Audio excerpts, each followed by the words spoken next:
parfum sur la lèvre, elle est d'un brillante. Ce sont mes accessoires. 金曜の司会はナンポルトキー司会のロマネスク石飛です。アシスタントのロマネスク宮前です。2人合わせて東京ホテルです。今日のラインアップはノーライフニュース&ゲームレビュー&une minute pour parler de point du spotio アニメリリースです。それではどうぞ。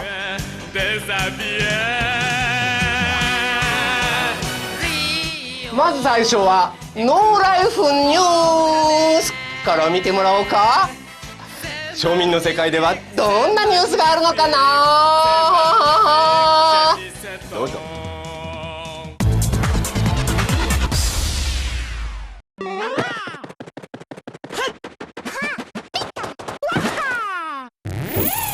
C'est incontestable, Super Smash Bros. Brawl connaît un succès énorme au Japon avec plus de 700 000 exemplaires vendus en simplement 4 jours. Malgré tout, le bilan est entaché par plusieurs notes négatives. Nintendo avait en effet révélé la semaine dernière qu'une manipulation pouvait s'avérer nécessaire sur certains modèles de Wii afin de lancer le jeu pour la première fois. Mais ce n'est pas tout. La lentille de la console aurait également du mal à lire correctement le DVD double couche du jeu, occasionnant parfois un refus pur et simple de le démarrer. Le SAV de Nintendo propose donc, pour les résidents japonais uniquement, de nettoyer le bloc de lecture de la console des utilisateurs qui le souhaiteraient, afin d'optimiser le rendement de leur machine.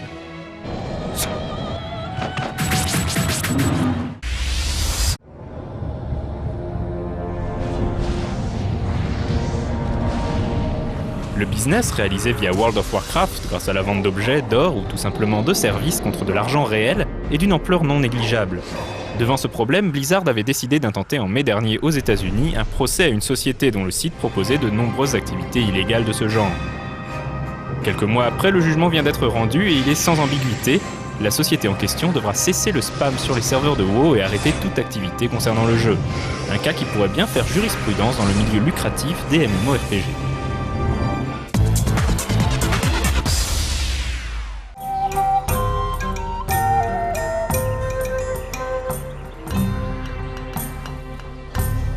Drakensang The Dark Eye est le premier RPG depuis 10 ans à posséder un univers basé, comme son nom l'indique, sur le jeu de rôle allemand baptisé The Dark Eye. À l'heure où le MMORPG semble être à la mode, le jeu développé par Radon Labs choisit l'option inverse en proposant un unique mode solo. Le joueur se verra ainsi plongé dans une longue aventure qui mise en premier lieu sur son ambiance.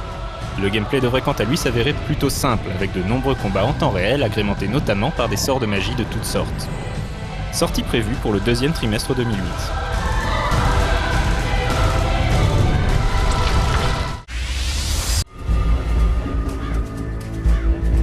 Deadline Games, connu notamment pour son travail sur Silicon Carnage, vient de dévoiler quelques images de son nouveau projet, Faith and a Caliber 45.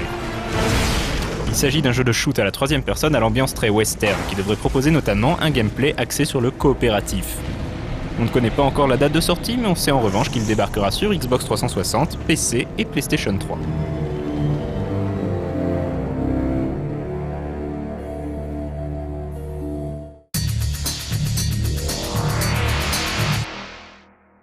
Vidéo game といえば何ですか？アシスタントのミーヤちゃん。ファミコン。それではゲームレビュー紹介しよう。どうぞ。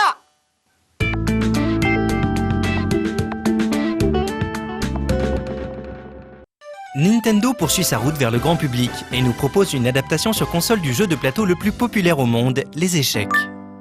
Le titre est proposé à un prix budget, mais inclut néanmoins le moteur du jeu Loop, qui a obtenu la 3e place au championnat du monde des échecs informatiques en 2007 à Amsterdam.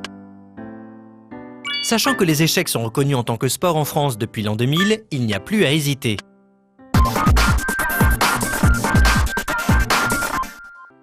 Le jeu d'échecs se joue sur un plateau de 64 cases, 8 lignes par 8 colonnes. 2 joueurs s'affrontent, les blancs contre les noirs. Chaque camp dispose de 8 pions et de 8 pièces particulières. 2 tours, 2 cavaliers, 2 fous, une reine et un roi. Le but de la partie est de placer le roi adverse en position de mat, c'est-à-dire dans une position de blocage. Il y a généralement 3 phases dans une partie d'échecs: l'ouverture, le milieu de partie et les finales. Les parties peuvent être sans limite de temps ou bien au contraire avec une limite imposée.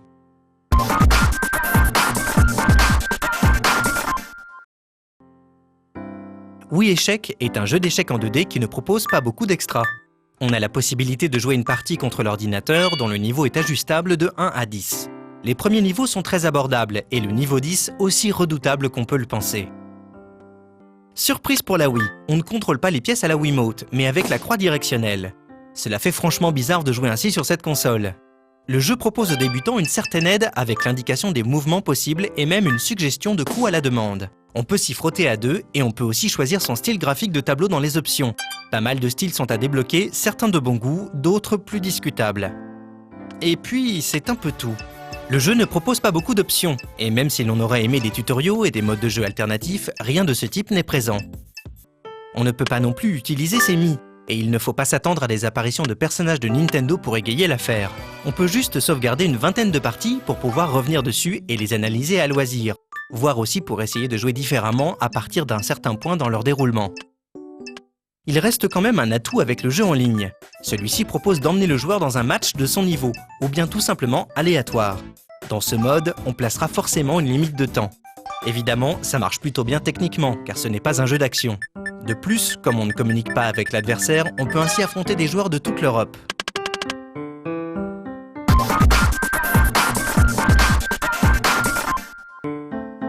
Oui Échecs est un titre budget, et ça se ressent malheureusement sur les extras proposés. Alors que son moteur est plutôt bien ficelé, les options sont désespérément arides. Coup dur pour le joueur qui voulait se perfectionner avec des cours et des mises en situation.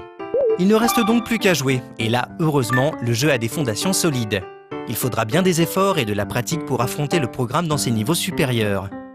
L'achat du jeu sera conditionné par ce que recherche le joueur. S'il désire un jeu avec une prise en main facile et disponible dans son salon, cela peut se concevoir. Mais sinon, le jeu se place en concurrence avec les innombrables versions gratuites disponibles online, voire même avec le jeu de plateau lui-même, et là, ça fait réfléchir.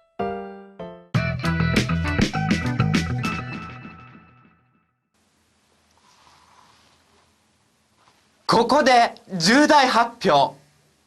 なんと私、王子はフランス人なんですね。だからフランス語の発音はパーフェクトなんです。というわけで次のコーナーはユヌミニュットプールパレドゥのコーナーだ。どうぞ。 Aujourd'hui, dans une minute, on va parler de, ça fait répétition, mais j'adore, on va parler de shoot 'em up. Et pour cela, je reçois... Jean-Michel Hottenbroek, bonjour. Bonjour, et vous êtes Frédéric Rénal. Non, pas du tout. Non mais une fois, j'étais chez un coiffeur rockabilly et je l'ai croisé qui passait, il était là, il se faisait coiffer. Je me disais aussi, je vous reconnaissais pas du tout. Mais écoutez, mon assistante s'est encore trompée, mais je vais encore la punir, et ce coup-là... On a fait beaucoup déjà. Je vais la lacérer à coups de couteau et je vais lui faire porter des vêtements en selle. Ouh, ça va piquer ça. Ah oui, c'est pas prêt de se refermer. Hein. Bon, alors, les shoot 'em up. Quoi, qu'est-ce les shoot 'em up hein. Si on traduit Mais, littéralement, mais très, très basiquement, shoot 'em up, c'est tirer vers le haut. Tirer vers le haut. C'est une métaphore, c'est ça en fait. Hein. C'est une métaphore, c'est aider quelqu'un à s'élever dans la société peut-être, ou aider un enfant à grandir. Un peu comme la chanson d'Yves Duteil, vous connaissez? Prendre un enfant par la main et l'amener vers demain. En fait, ça n'a rien à voir. Ah bon? Un shoot 'em up, c'est un jeu vidéo. Donc le plus souvent, on joue un petit vaisseau spatial, mais ça peut être un petit militaire ou tout un tas de choses, mais le plus souvent c'est un vaisseau spatial. Et donc on tue un maximum d'ennemis, et au fil du jeu, les ennemis sont de plus en plus nombreux, de plus en plus puissants, mais heureusement, les armes qu'on trouve sont de plus en plus puissantes aussi. Mais c'est quoi le rapport avec Yves Duteil? Il n'y a pas de rapport. Vous seriez pas un peu fan d'Yves Duteil, vous? Si, j'avoue, j'aime bien Yves Duteil. Mais je préfère ces spectacles plutôt que ses films. Il a fait des films, Yves Duteil? Il a fait des films Yves Duteil. Ben oui, il a fait des films Yves Duteil. Il a fait 2h moins le quart avant Jésus-Christ, La vengeance du serpent à plumes, Banzai, L'inspecteur la bavure et le plus beau, Ciao Pantin. Parce que là, les gens ils se disaient « Ah non, c'est juste un comique », mais non, il sait faire pleurer aussi, Yves Duteil. Bon, je crois que vous confondez en fait. Vous confondez Coluche et Yves Duteil. Ah bon? Mais c'est quoi la différence? Ben, Coluche, il était super drôle et bourré de talent. Et Yves Duteil, il est vivant. Ah oui, je vois ce que vous voulez dire. Excusez-moi. Oui? Vous êtes qui? Je suis un lapin crétin.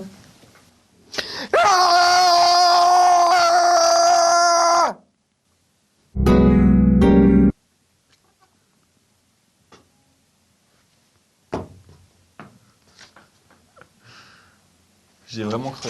Ah oui. Mais là j'ai eu un lapin new-yorkais. Faut jouer au jeu pour comprendre. Non, Clément, tu rentres pas. Ça tourne là, hein? Vous avez commandé une pizza ou quelque chose? Non. Moi, s'il y a une salade, je veux bien. C'est une salade, tu veux bien? Oui. Je vais voir s'ils ont une salade de pizza tata. D'accord. On enregistre et après, pouf.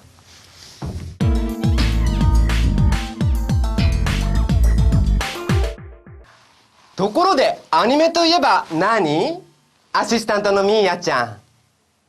ナウシカ。あ、風の谷のナウシカね。他には？ハイジ。あ、ハイジ。アルプスの少女ハイジね。他には？ルパン。あ、ルパンね。アニメリリースご覧あれ。Une fois n'est pas coutume, il ne sera pas question d'animation japonaise cette fois-ci. Non, ne vous enfuyez pas, c'est sûr que vous allez aimer. Persepolis est un film français, dont l'histoire se déroule principalement en Iran et à Vienne. Il raconte la jeunesse de la petite Marjane qui voit s'installer dans son pays la République islamique. Adaptant sa bande dessinée autobiographique, parue chez l'association entre 2000 et 2003, Marjane Satrapi nous offre un petit bijou d'animation qui nous fait entrevoir pour l'animation française autre chose que Totally Spies ou les facéties de Kirikou. Le ton est résolument adulte, mais une adulte qui se remémore son adolescence. Chaque anecdote peut alors provoquer des échos en chacun de nous. De plus, le jeu des comédiens soutenu par des dialogues très naturels permet de pousser très loin l'identification avec les personnages, même si ceux-ci habitent Téhéran. Les voix de Karia Mastroianni et de Catherine Deneuve savent se faire oublier en tant que voix d'eux et apportent une grande justesse à leurs personnages. Si le film montre des temps très difficiles, il reste résolument optimiste. Pour un récit intimiste, le ton est beaucoup plus badin qu'on ne pourrait s'y attendre, ce qui donne au final un film assez surprenant et terriblement attachant. Stevie Wonder, Julio Iglesias. Pink Floyd, Michael Maxon, Roger Lev, Werner Angle, carte à jouer. Iron Maiden, Eh, c'est combien pour ça? 100 hommes. 50. 60. 50. 60. 50. 50. Et toi, c'est quoi cette tenue? C'est quoi ces chaussures de punk? Quelles chaussures de punk? Ça là. Mais c'est des baskets. Cette forme, c'est punk. C'est parce que je fais du basket au club de mon école. Et cette veste, c'est pour faire du basket aussi. Ça, qu'est-ce que c'est? Michael Jackson? Ce symbole de la décadence occidentale. Mais pas du tout, madame. C'est Malcolm X. Tu te fous de moi? C'est Michael Jackson. Baisse ton foulard, petite pute. Allez, ça suffit. Tu viens avec nous au comité. Pardon, madame, je ne commencerai plus. Madame, ma mère est morte. C'est ma méchante belle-mère qui s'occupe de moi. Si je rentre pas tout de suite à la maison, elle me tuera. Elle me brûlera pour faire un rester. Elle obligera mon père à me mettre dans une orphelinat. Pitié, pitié, madame, pitié, pitié, pitié, pitié, madame. Ouf.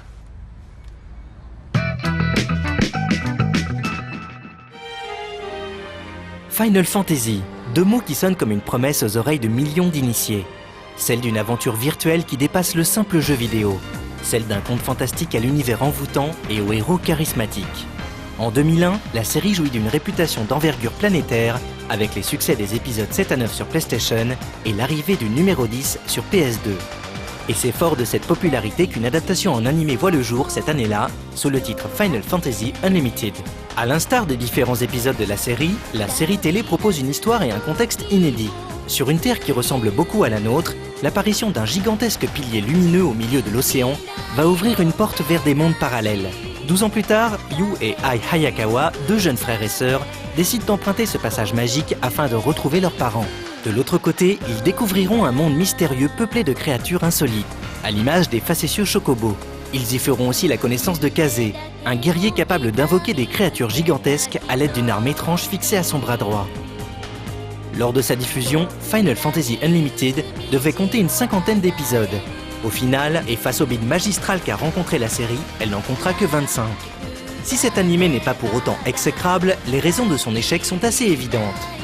Tout d'abord, le récit s'adresse clairement à un jeune public. On est loin du propos complexe et souvent adulte des jeux originels. Une autre force de la licence Final Fantasy est la richesse et la classe de ses personnages.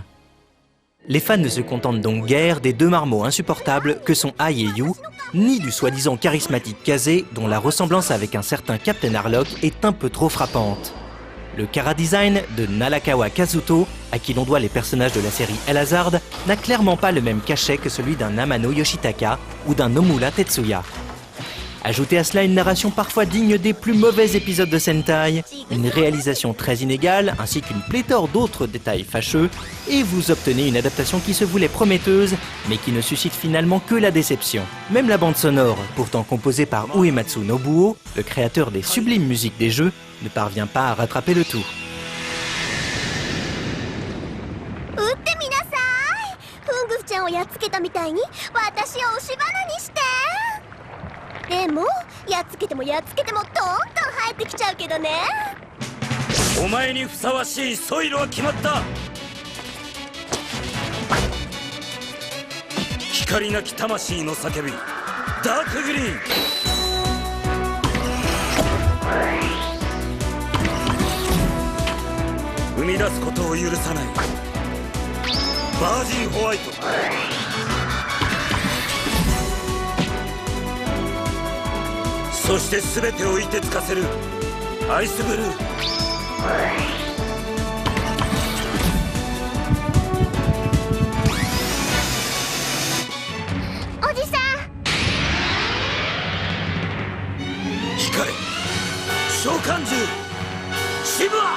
ここでロマネスクの曲を1曲あなたたちにお送りします。それではさようなら、バイバイ。